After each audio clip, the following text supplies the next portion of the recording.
Connor with the O'Connor Law Firm PC. I've been a licensed attorney for over 20 years, and the O'Connor Law Firm has offices here in the City Market in Kansas City, Missouri. A question that a lot of people probably don't know how to ask and really get a good answer is, how do you talk to a lawyer? When you have a legal question and you call an attorney, how do you organize yourself? And this happens to me every day. I'll get a call from an individual. There's usually a lot of anxiety, a lot of emotion involved. So the first thing you do is you sort of organize your thought process. You have to understand that we as lawyers, as annoying as it may come off sometimes, we're trained to analyze problems. So we're going to ask you questions when you call. So make sure you have kind of a concept. You can pigeonhole it or characterize it. Let's say you've got a question about an auto accident. Just say, I've got a question about an auto accident.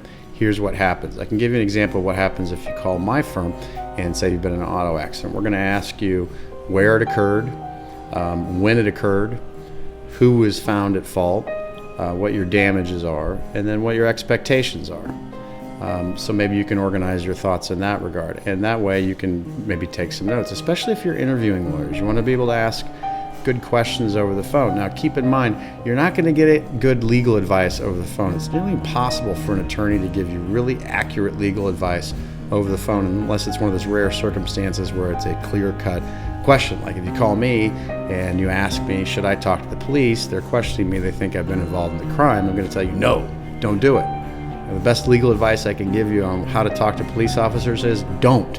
It's not that there's anything wrong with police officers. It's this: if they're trying to have you make a statement against yourself, it's probably not the time to do that. You don't want to help them make the case by giving a statement, especially under circumstances where you may not know all of the circumstances. So if you're calling, for example, let's say that your parent has an issue with regard to their estate or trust, you're probably better off calling to set up an appointment so you can bring your parent in, or have your parent go in and talk to the lawyer because they're going to be the client.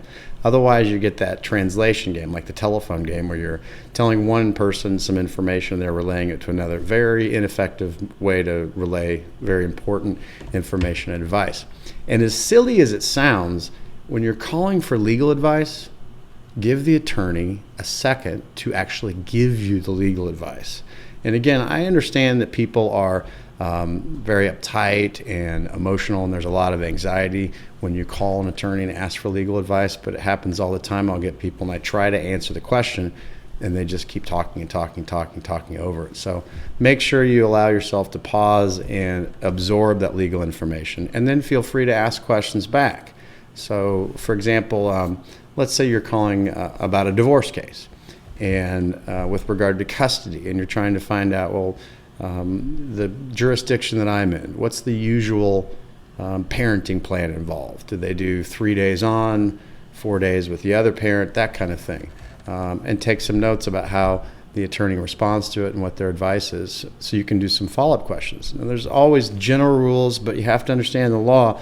Every circumstance, every happening, every occurrence is a little bit different. It's never going to be exactly the same, so that's why details are important. And again, much more than you can just get over the phone. So best advice is, before you call an attorney, find out sort of what area of law you're looking at. Now, don't trust most of the internet for your research. You want to rely on a trained professional, not just some Google search for legal information. So let's say you've got a question about personal injury, a slip and fall case. You might look up some circumstances about that and sort of brush up on what you know, and then call the attorney and say, hey, listen, I was walking at this certain place, it was icy, I fell, and as a result of that, I was injured. What can I do? And then be sure to take notes and follow-up questions. And we know that your time is valuable, and certainly the attorney's time is valuable. That's why we charge for our time. So the more you can focus your questions and focus what you're asking before you call the lawyer, you're probably going to get better legal advice. And again, just take time to absorb the information and then ask a follow-up question. And always, when you come meet an attorney, bring the documents with you.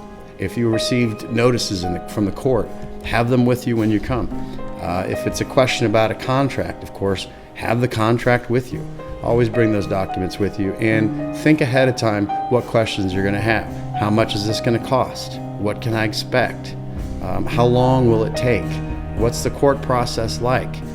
So you can sort of reduce the level of your own anxiety and have some expectations as to how the process works. And don't be afraid to ask questions. And make sure you have a pen and paper handy so you can write down some little notes. So later, when you think back, wait, did that lawyer tell me that? Did he tell me this? So you can refresh your memory as to what the conversation was about. Okay? And that's my advice on how to call a lawyer and ask for advice. Hope that's been helpful for you.